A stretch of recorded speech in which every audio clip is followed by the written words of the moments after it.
I'm down here at Puerto Vallarta, and if you're wondering if it's safe, it's very safe. I'll roll a video right now of downtown as I narrate. Walking downtown felt totally safe. My wife and I, no issues. But like anywhere in the world, there's trouble here and there. Sometimes you find it, sometimes you don't. Just proceed with caution. And stop watching all those videos where people promote negativity and push fear. They just want clicks and views. See you soon in Puerto Vallarta.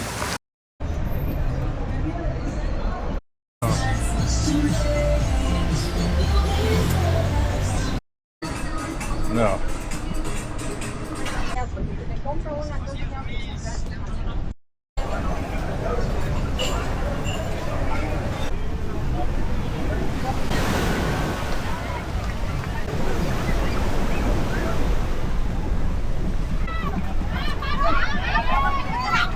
I'll tell you one thing, it's really humid, so get ready to sweat. Been out here about 45 minutes an hour.